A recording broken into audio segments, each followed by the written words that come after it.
Hello, Assalamualaikum. Selamat tengah hari, hari Isnin. Bertemu lagi kita dalam hashtag ini cerita saya versi BTS ataupun behind the scene. Okey, tak lama lagi Yayasan Peneraju pada 14 Februari 2022 Yayasan Peneraju akan menyambut ulang tahun yang ke-10.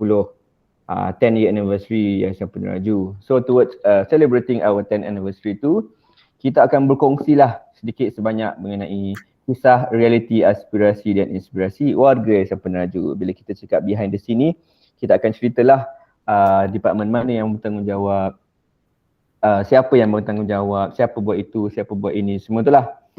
So kita dah episod ke-17 dah untuk hashtag ini cerita saya versi BTS ni. Dan hari ini kita ada tetamu yang tak pernah lagi diwakili oleh departmen ni. Maybe boleh kenalkan diri, departmen mana dan berapa lama kerja dekat Yayasan Peneraju. Okay, Assalamualaikum warahmatullahi wabarakatuh. Selamat tengah hari kepada pengerusi majlis kita dan kepada semua para penonton. Nama saya Reza, saya daripada Strategic Procurement Department under CS. So as of today, I dah almost setahun 6 bulan lah. Alhamdulillah bekerja di sini dan masih dikehendaki untuk menambah bakti di Yayasan Peneraju. Sekian. Okay. Silakan tetamu seterusnya. Hai, Assalamualaikum. Selamat sejahtera kepada semua yang menonton episod kali ini. Saya Nik Syazwani, lebih dikenali sebagai Wani lah. Saya di bawah Department Governance, Risk and Compliance dan saya baru saja bersama yayasan selama 6 bulan. Okay, Syazwani dari Governance, Risk and Compliance atau GRC dan Riza dari Strategic Procurement ataupun kat sini kita panggil Strategic Procurement lah, Procurement. Okay, nak tahulah GRC ni berapa ramai dalam unit tu? Ada 4 orang. 4 orang. So memang setiap orang tu buat job role dia berbeza-beza. Satu staff akan dedicate untuk integrity lah. So lagi 2 saya dengan saya punya boss lah, manager lah. Okay. Kata line manager. Maybe Wani boleh ceritakan sikit your job role ataupun your function kat Yayasan Peneraju dan macam mana your function tu menyumbang kepada operasi Yayasan Peneraju. Di bawah GRC saya lebih kepada unit audit dalaman lah. Di mana secara amnya IA ni adalah satu aktiviti bebas yang memberi jaminan untuk menambah baik ataupun menambah nilai organisasi punya value lah. So secara khusus ni kita akan melihat dari segi proses, keberkesanan proses dalam satu department and then bagaimana diorang menguruskan risiko diorang dan takbir urus sebab organisasi. So secara tak langsung macam unit ni adalah untuk membantu yayasan mencapai objektif tanpa kompromi. Oh, short and padu Sebelum ni Wani memang buat audit juga? Syarikat yang sebelum ni memang Wani buat audit. Tapi yang first job Wani bukan buat audit, Wani tak buat audit, Wani buat finance. Oh, buat finance juga. I see. Tapi dalam tempoh yang sekejap je lah. Tapi audit dengan finance pun memang related kan? Okay lah, sebab audit ni kan memang antara unit yang ditakuti dan digeruni oleh department-department lain dekat mana-mana. Alright, Reza, procurement berapa orang? Procurement contribute the most dalam Okcat ataupun senarai pekerja kat sini. Kita orang paling ramai lah 2. Kita paling ramai 2. 2 kerat ni je lah nak buat kerja. Okey lah tu, 2 orang kau dengan another. Berharap dapat lebih lah lepas ni. Okay, Reza, maybe boleh cerita kot your functions ataupun your job roles dekat Yayasan Peneraju and how your job roles to contribute to Yayasan Peneraju punya mandate. Okay, strategic procurement ni ataupun procurement lah senang panggil, kita ni act as a mediator, act as a governance ataupun a party atau gatekeeper yang mana kita punya function ni adalah untuk mengurus any particular procurement. Okay, whether it is direct, indirect, procurement or purchasing dekat sini, and also kita juga manage kita punya vendor. Dalam Yayasan Peneraju ni, in terms of procurement, we can have, I can say kita ada dua lah. Kita can split up into two, whereby for program and non-program. And in terms of vendor pun kita can split into two untuk pemahaman orang ramai lah. Particularly for program, kita tak panggil kita punya vendor ni as a vendor. Kita panggil dia as our partner. Kita punya program manager, kita punya program partner, kita punya LTI, that falls under program lah. So for non-program ni, we can call it as our vendor. Alright. What differentiate these two is dalam procurement, kita juga uruskan segala bentuk purchasing, segala jenis tender, segala macam kontrak, segala macam agreement, semuanya atas kami berdua lah, atas di particular department lah. But for program selalunya adalah, ambil contoh tender lah, tender for program, anything that related to operation Yayasan Peneraju. Apa segala bentuk yang berkaitan dengan kita punya trust. Kita akan tender out whatever proposals, whatever courses yang kita nak offer to our scholars out there. For non-program pula adalah lebih kepada macam kita nak pecah bangunan, kita nak pecah cermin, daripada pantry ada gelongso boleh pergi ke hall ke kan. And then stationery purchases, pantry purchases, printings, benda-benda tu semua falls under non-program lah. Okay, so I think basically this is about it lah. Kita also can say as a governance lah. Kita sini governs kita punya proses mengikut policies and SOP yang telah ditetapkan. Tapi bila kau cakap kau procure benda-benda tu, bukanlah kau yang initiate benda tu kan, bukanlah kau yang kena buat benda tu. It's like people yang request benda tu kena go through procurement lah, betul tak? Betul. Pasal tu I cakap we act as a gatekeeper, whereby kita ni control semua benda. Apa benda yang diorang nak beli, apa benda yang diorang nak procure, any service yang diorang nak, any consultant yang diorang nak appoint. Mereka ni selain daripada strategi procurement ni adalah kita punya customer. Procurement punya customer lah. So in other words, diorang adalah user ataupun requester. So diorang ni yang akan bagi tahu procurement, okay procurement, kita orang nak gini. So all the scope of works, the BQs, the apa benda segala info lah yang berkaitan dengan particular procure akan diberi kepada procurement lah, so that we can process mengikut kita punya SOP. Okay. Alright, Wani dengan Riza. Wani walaupun baru 6 bulan, maybe boleh share sedikit your, kalau nak cakap your best memory tu, maybe ada, maybe tak ada, but I nak tanya your impression lah, your pandangan terhadap, because 6 bulan ni orang kata baru nak observe rakan-rakan sepejabat kan, baru nak kenal-kenal semua tu. Sebab in my knowledge, you masuk pun masih MCO kan. Betul. So the chances untuk jumpa orang secara fizikal tu maybe tak ada lagi. Untuk semua orang lah, maybe you dah jumpa setengah orang, tapi untuk jumpa semua orang sekaligus, I rasa you tak jumpa lagi kot. So maybe you can cerita sedikit kot your impression on working Yayasan Peneraju. So far memang tak jumpa semua orang lagi, dan bila masuk office pun semua pakai mask, so memang tak kenal. So exposure dengan kelip-kelip memang susah sikit lah. Adakah you kenal team you saja sekarang? Tak ada certain orang yang kenal lah. Macam bila tengok mata dia, kita tahulah tengok bentuk badan. Apa maksud you kan tengok bentuk badan? Tak ada. Tak ada maksud lain. Maksudnya bentuk badan tu tinggi rendah. Macam tu lah, janganlah. Okay, faham je. Cuma nak tahu lah your impression tu bila walaupun kerja apa secara maya, online work from home semua tu, your impression kan kita maybe I tak ingat tapi mesti ada sekali dua kita macam buat online satu company kan. So what is your impression? Rasanya yang masa makan-makan hari tu, itu yang rasa yang ramai semua orang ada kot. Makan-makan bila? Yang dekat Hilton.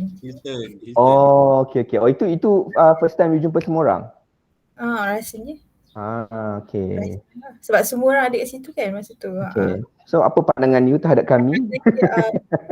YP ni, staff YP memang very close lah. I can see diorang sangat close and very, kata dia bukan formal, kat sini memang tak ada kurang sikit kot protokol as compared to others company kan. Lebih macam kawan-kawan, family macam tu. So boleh katakan kalau nak kira culture working environment yang tu lah lebih kepada family punya type lah as compared to tempat lain kan. Tempat lain tu lebih kalau nak pergi communicate with others kena very protocol lah. Oh, ya ke? You have to go through the bosses dulu and then baru you boleh. Faham. Macam tu. So I see. So dalam tempoh 6 bulan ni agak mencabar and YP pun memang agak berbeza dengan company yang saya dah pernah bekerja sebelum ni. So so memang berbeza lah. Okay, alright. Kena dibandingkan especially on the culture lah and working environment. Maybe kita buat lagi satu sesi lepas dah maybe setahun. Para wanita confuse I dengan Michael Ang lah. Apa? Tak confuse I dengan Michael Ang lah kalau jumpa nanti. Sebenarnya hari tu tersilap juga Reza dengan Mizi Oh, maybe sebab satu department kot, that's why. Alright, thank you. Dengan Mizi tak apa, jangan I dengan Michael Ang. Alright, thank you Ani. Reza, kau dah setahun 7 bulan. 6 bulan. Setahun 6 bulan dekat SM Peneraju, dekat procurement, dekat corporate services. Masa kau masuk tu memang ada corporate services kan? Alright. So, apa experience kau yang paling best so far?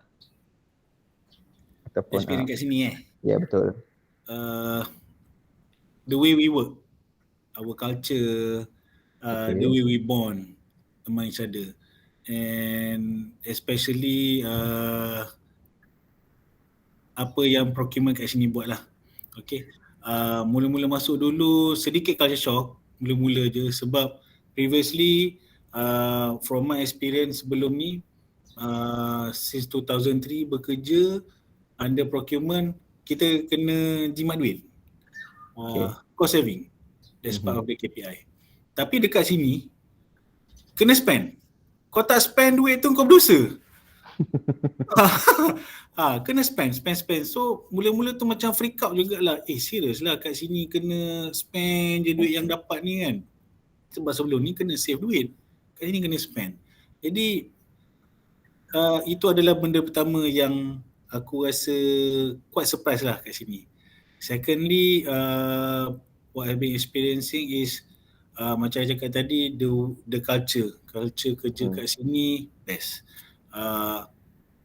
Tak sakit aku tak sakit pun sepanjang kerja kat sini. Gaut tu biasalah sikit je. Yang the major one, because sebelum ni sepanjang kerja tak pernah sakit. Sebelum masuk yayasan ni, kerja kat this one particular company, aku terus dapat hypertension. Dekat sini so far tak adalah sakit lagi.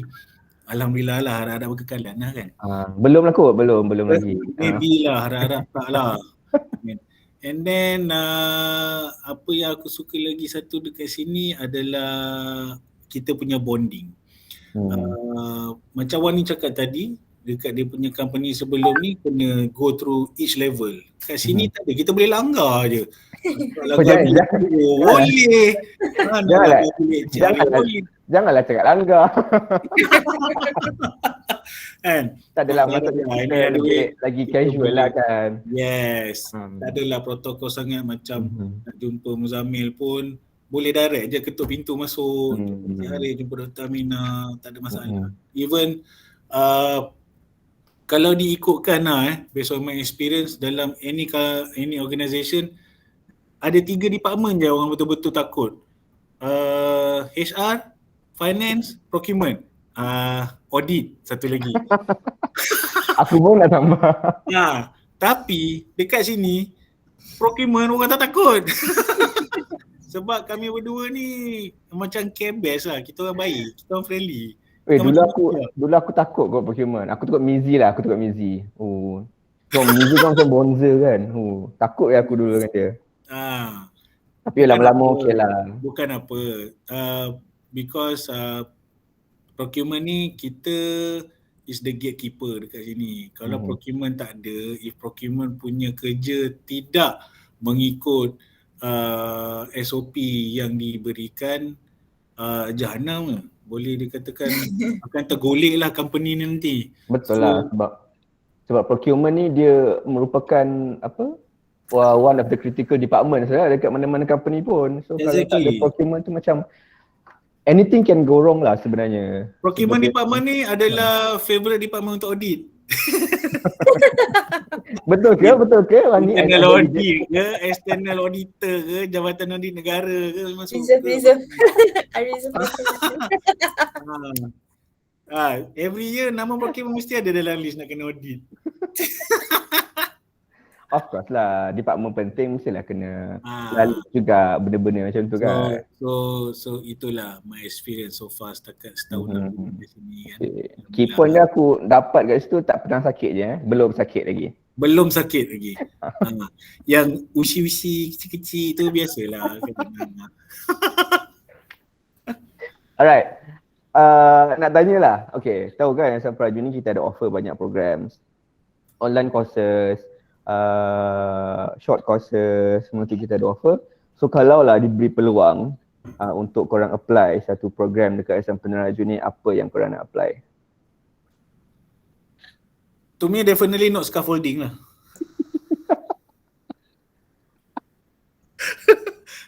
Kenapa?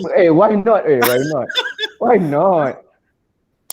Gaji scaffolder sekarang tinggi tau. So kalau maybe lah kalau from procurement tu nak pergi scaffolding ke apa kan, ambil lah level 1 dulu.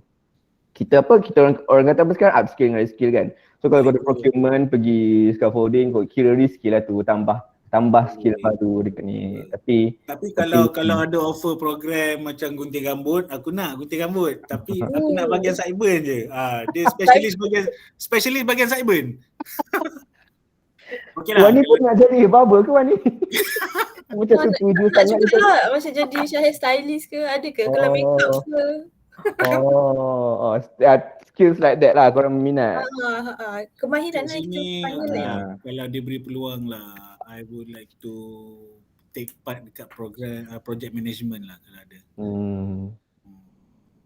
Alright. Wani apa tadi? Selain hair stylist? Yang berkaitan dengan kemahiran kot, skill kot, tapi tak tahu lagi khusus dia menjahit. Menjahit tak pandai. Boleh lah menjahit ke memasak apa ni. Okay, faham. Tapi sedikit trivia lah dekat viewers juga tu.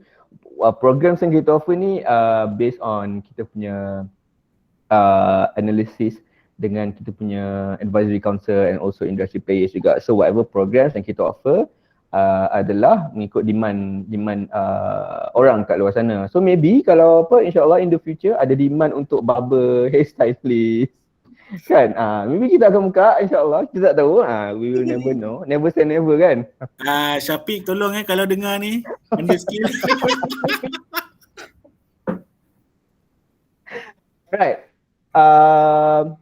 Before kita akhiri, nak tanya any last words ataupun harapan towards Yayasan Peneraju ataupun towards kita punya existing scholars ataupun potential scholars? My last word is to our scholars, please take this opportunity yang Yayasan Peneraju bagi for you guys to pursue further untuk belajar for your career growth, right? Sebab peluang macam yayasan bagi ni tak ada kat luar sana. Yang macam kita lah, especially towards anak bangsa kita kan, towards Bumi Putra, anak-anak Melayu kita. Peluang macam ni susah nak dapat. Orang lain kat sana berebut-rebut nak belajar, cari peluang nak belajar. Kita ni bila dah di offer tu, ambil lah peluang tu. Take this opportunity, don't take it for granted. And untuk Yayasan Peneraju, I hope that objektif kita, vision kita, nawaitu kita ni untuk tolong anak bangsa kita, untuk tolong anak Melayu kita, untuk tolong kita punya Bumi Putra ni akan sentiasa dipermudahkan lah, oleh Allah SWT. Sentiasa akan ada support saja untuk apa yang kita nak buat ni kan. So macam tahun ni duit makin lama makin banyak dapat, mana tahu akan datang makin lama makin banyak lagi dapat duit untuk kita salurkan kepada student-student kita ni, insyaAllah. So tu je lah, I rasa bangga lah dapat kerja kat sini sebab I dapat tabur khidmat kepada anak kita, anak Bumi Putra kita. Sebab sebelum ni kerja susah nak dapat peluang macam ni, nak tolong orang kita sendiri. Bila dapat peluang kat sini tu, I will grab it as much as I can lah untuk tolong. So I hope in the future Yayasan akan grow, akan lebih boom, and also anak-anak Bumi Putra kita ni akan lebih maju lah, berdaya saing, insyaAllah. Alright, amin. InsyaAllah mandat yang kita dapat, objektif yang kita ada tu kita akan gunalah sebaik mungkin kan. Kita nak tolong, kita nak tolong sebanyak mana, seramai mana yang boleh. InsyaAllah kalau ada peluang dan ruang, dan korang pun janganlah lepaskan peluang dan ruang untuk apply program-program Yayasan Peneraju ni, because kita offer banyak sangat program yang kita offer kan. So kita akan tolong kalau kita akan tolong, dan korang pun kena tolong diri korang sendiri juga. Alright? Okay, Wani. Saya berharap tak habis cakap lagi. Dah berteruskan. Saya berharap yayasan akan terus maju, berkembang untuk terus membantu student-student lah kat luar sana, rakyat lah, ataupun secara khususnya Bumi Putra kita, sebab kebanyakannya memang memerlukan bantuan kewangan lah yang ada serta tempat yang kita tak nampak kan. Untuk lanjutkan pelajaran atau capai sesuatu di masa akan datang. So untuk scholars pula, belajarlah bersungguh-sungguh, janganlah ambil sikap sambil lewa. Jangan take it for granted lah dengan peluang yang ada. Betul. Belajar sampai habis. Betul. Capai apa yang kita nak capai, Belajar sampai habis. Habiskan apa yang kita dah mula. Kalau ada masalah ke, kalau ada isu ke, always come to us, because kat Yayasan Peneraju ni kita bukan saja offer the scholarship, the education funding, tapi kita juga offer guidance. Kita jaga kita punya scholars tu. So whatever issues, masalah ke apa benda ke, just datang ke any of the officers yang korang kenal dekat Yayasan Peneraju yang minta tolong diorang, minta tolong guidance diorang, minta tolong communicate lah. Itu insyaAllah kita tolong mana yang kita boleh. Alright, thank you Syazwani dari GRC dan Riza dari Strategic Procurement untuk penampilan ulung dari department ni. Alright, untuk program-program Yayasan Peneraju, korang boleh tengok dekat kita punya website www.yayasanpeneraju.com.my. Kita banyak program kita tengah buka sekarang, sampai hujung tahun pun ada. Dan insyaAllah bulan 2 ni, 14 Februari, sekali lagi 14 Februari 2022, kita akan menyambut ulang tahun yang ke-10 dan kita dah melahirkan lebih 42,000 penerima faedah seluruh Malaysia setakat ini. Di tahun kita mula beroperasi pada tahun 2012. Alright, so thanks again Syazwani and Reza for your time today. Kita jumpa lagi hari Rabu. Sabar, kita jumpa lagi hari Rabu 18:02 lagi tetamu. Alright, thanks again Wani and Reza. Bye bye. Assalamualaikum. Assalamualaikum.